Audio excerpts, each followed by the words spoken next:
자, 오늘은 액체의 두 번째 시간, 액체의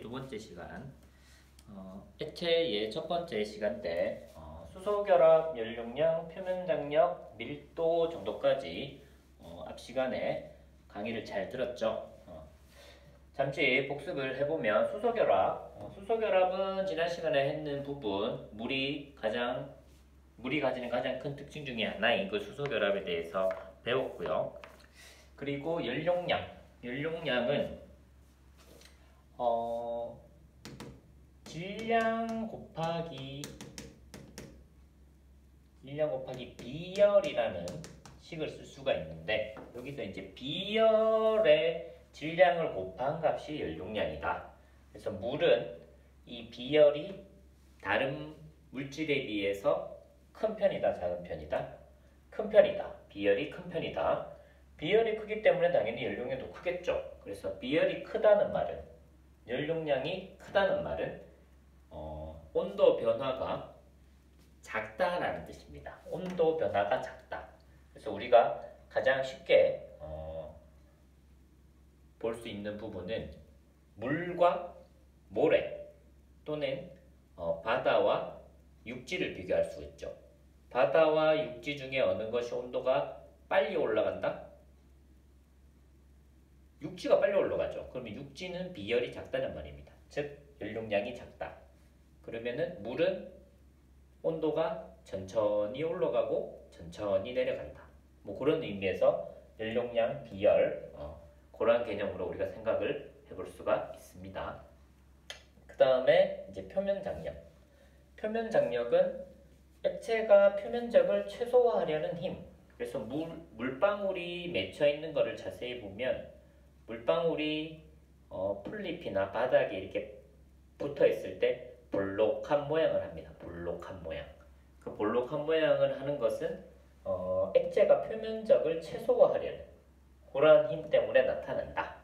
그거를 선생님이 잠시 보여주도록 하겠습니다.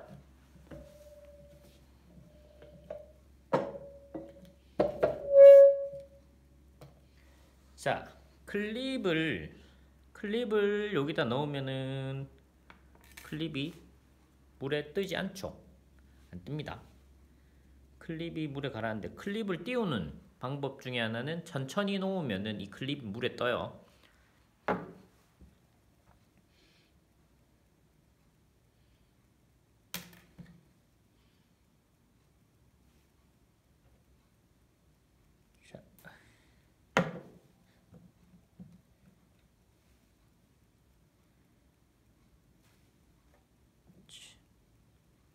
클립이 보이죠? 얘를 이렇게 넣으면 이렇게 뜹니다. 뜬 거 보이죠? 하여튼 이렇게 뜨는 게 표면 장력입니다. 요거를 나중에 같이 한번 실험을 해보도록 합니다. 자, 그 다음에 이제 밀도죠. 밀도는 물의 특성 중에 하나가, 물은 0도씨에서, 즉 물이 얼 때 부피가 갑자기 증가하죠. 갑자기 훅 증가합니다. 물이 얼면서 부피가 왜 증가한다? 얼 때 물이 육각형, 수소 결합에 의해서 육각형 구조를 이루기 때문에, 육각형 구조를 이루면 공간이 많이 생기죠. 그래서 물은 얼면서, 즉 액체가 고체가 될 때 부피가 굉장히 증가합니다.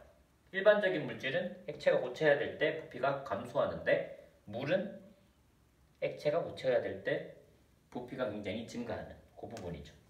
그거랑 0도씨에서 이제 온도가 점점 증가할 때 부피가 보통은 이제 증가하는데, 물은 특이하게 4도씨까지는 부피가 감소하는 그러한 그래프 형태가 나타나죠. 이 물의 특이성 중에 하나이기 때문에 역시 잘 암기를 하고 있어야 됩니다. 0도에서 4도씨까지는 부피가 감소를 하다가 여기서부터 다시 증가하는 이 그래프 모양 잘 기억하고, 0도씨에서는 부피가 갑자기 증가하는 것은 잘 알고 있죠.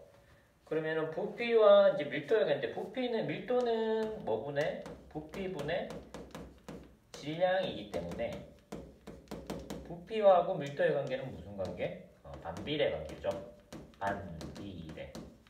그래서 부피 그래프는 이렇게 나타나지만 밀도는 반비례이기 때문에 그래프 모양이 반대로 뒤집힙니다. 여기서는 증가하는 게 감소할 테고 그래프 모양이 이렇게 됐는데 밀도의 그래프를 만들면은 그래프가 반대로 이렇게 되겠죠. 그래서 이 그래프와 반대가 되면은 부피가 밀도일 때 또는 밀도가 부피가 될 때 서로 반비례된다는 부피 그래프는 이렇게 되고 밀도로 바꾸면 그래프 모양을 반대로 이렇게 바꿀 수 있어야 됩니다. 그거까지 지난 시간에 했던 부분입니다. 잘 상기해 보도록 하고 자 오늘은 액체에서 나타나는 증기압력 자 증기압력이라는 말이 이제 처음 나오는데 자 일단 정의는 일정한 온도에서 밀폐된 용기 안에 들어있는 액체가 액체 표면에서 증발하는 수, 응축하는 수가 같을 때 자, 요 증발하는 수하고 응축하는 수가 같다. 요거는 우리가 화원에서 봤던 네 글자로 표현을 하면 얘가 뭘까요? 네 글자로 표현하면 동적 평형이 되겠죠. 동적 평형. 자, 그래서 동적 평형 상태에 도달했다는 말은 증발하는 수하고 응축하는 수가 있기는 있는데 겉으로 보기에는 표시가 난다 안 난다? 안 난다. 겉으로 보기에는 표시가 안 나는 그 상태에서 이 물질의 증기가 나타내는 압력을 증기압력이라고 한다. 자, 이렇게 보면은 무슨 말인지 잘 아직 모릅니다. 자, 그럼 간단하게 선생님이 설명을 합니다. 자, 열린 용기 안에 물이 이렇게 있어요. 그럼 물이 시간이 지나면 증발을 하겠죠. 증발을 합니다. 그러면은 증발하는 양이 많기 때문에 우리가 그냥 겉으로 보기에는 물이 증발해서 이제 점점 줄어들었구나 라고 생각을 할 수 있는데 증발도 하지만 또 뭐도 한다? 공기 중에 있는 불분자들이 밑으로 들어오는 응축도 합니다. 그래서 증발과 응축이 같이 일어나지만 증발이 많이 일어나기 때문에 물의 양이 줄어들죠. 물의 양이 감소합니다. 그러면 보통 이제 뭐죠? 밀폐된 용기 안에 밀폐된 용기 이렇게 뚜껑이 있습니다. 이렇게 뚜껑이 있고 물이 똑같이 이렇게 있고 이 상태에서는 시간이 지나면서 처음에는 증발하는 양이 많아요. 맨 처음에는 증발하는 양이 많습니다. 근데 시간이 지나면서 뭐에 도달했을 때? 동적 평형에 도달했을 때 그러면 증발하는 양과 응축하는 양이 같아져. 이렇게. 그럼 시간이 지나서 동적 평형 상태에 도달했을 때 이때는 물의 양이 더 이상 변하지 않겠죠. 그때를 동적 평형 상태라고 하고 요때 이 물질의 증기가 나타내는 압력을 우리는 증기압력이라고 합니다. 증기압력 이해가 되겠죠? 그래서 증기압력을 이렇게 나타낼 수가 있고 자, 증기압력에서 우리가 또 한번 생각해 봐야 되는 것들은 온도가 높을수록 증기압력이 커진다. 첫 번째 온도가 높을수록 증가하는 이거는 왜 그럴까? 자, 온도가 높으면은 이 물질의 이 액체가 이 분자 운동 속도가 빨라지겠죠. 분자 운동 속도가 빨라지면서 온도가 높으면은 이렇게 액체가 기체가 되려는 그런 힘이 강해지겠죠. 그러면서 온도가 높으면 쉽게 말해서 증발이 잘 되는 조건이라고 생각을 하면 됩니다. 그래서 온도가 높으면은 이 액체가 기체가 되려는 힘이 강하다. 그렇다는 말은 증기압력이 커진다 라고 보면 됩니다. 그래서 온도가 높을수록 증기압력은 커진다 라고 그렇게 머릿속에서 생각을 할 수가 있고 그 다음에 분자 간의 힘이 작을수록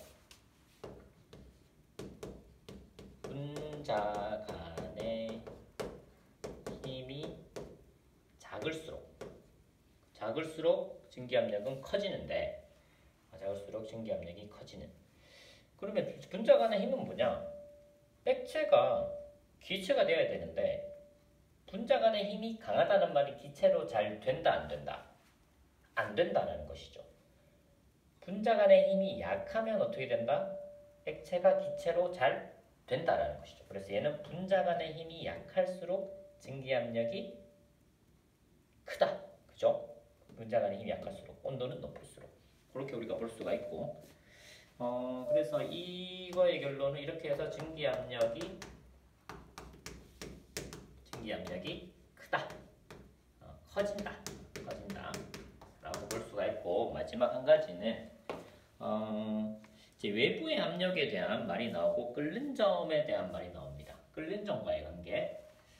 그러면 외부 압력과 끓는 점의 관계 마지막 외부 압력과 끓는 점의 관계. 자, 일단 우리가 끓는 점에 대해서 생각을 해볼 수가 있는데 끓는 점은 우리가 보통 어떻게 말하느냐 액체의 증기 압력이 외부의 압력과 같아졌다. 액체의 증기 압력이 외부의 압력과 같아졌다. 그래서 액체의 증기 압력이 뭐와 같아졌다? 외부의 압력과 같아졌다. 외부의 압력과 같아졌다. 요때 이제 끓어오르게 되는데 그러면 이 물이 있을 때 물이 이렇게 있으면 외부의 압력이라는 말은 이 겉에 있는 기체들의 압력이라고 볼 수 있겠죠. 그러면은 액체의 증기 압력과 외부 압력이 같아졌을 때 그때 이제 그때 끓어오르는 것을 우리는 끓어오르는 때의 온도를 끓는 점이라고 하는데 그러면 외부의 압력이 커지면은 얘가 어떻게 될까라는 것이죠. 자, 쉽게 말해서 물의 끓는 점은 몇 도죠? 100도입니다. 100도. 그래서 예를 들어서 물은 100도씨에서 끓게 되는데 외부의 압력이 커졌다라는 말은 물 외부에 있는 압력, 즉 물 외부에 이 기체들의 압력이 커져서 이 누르는 힘이 세다라는 말이죠. 그럼 외부의 압력이 커지면 물이 증발하기, 즉 물이 기체가 되기가 힘들어진다는 말입니다. 그래서 외부의 압력이 세지면 기체로 되기가 힘들다. 그러면은 온도를 더 높여야 된다, 낮춰야 된다. 높여야 된다죠. 너무 겉에서 누르는 힘이 세면은 자기도 힘을 많이 내야 됩니다. 그래서 외부의 압력이 커지면 끓는 이 내부의 자기도 힘을 세게 내야 되겠죠. 그러면은 끓는 점이 높아져야지 얘네들이 끓을 수가 있다는 말이에요. 그래서 외부의 힘이 세면 안에 있는 이 증기압력도 높아져야 되는, 즉 끓는 점이 높아지는. 반대로 누르는 힘이 약해. 그러면은 밖으로 나가기가 쉽죠. 그러면은 이 끓는 점이 낮아도 즉 외부의 압력이 작아지면은 증기 압력도 작아지면서 끓는 점이 낮아지는. 외부의 압력이 커지면 증기 압력이 커지면서 끓는 점도 커지는. 그러한 외부의 압력과 끓는 점의 관계까지 우리가 생각을 해볼 수가 있습니다. 자, 온도, 분자 간의 힘, 외부의 압력. 생각을 해봐야 됩니다. 생각을 하면서 요거를 암기를 해야지 그냥 암기를 하는 게 아니고 이 생각을 잘 해서 머릿속에 정리를 하도록 합니다. 자, 이상.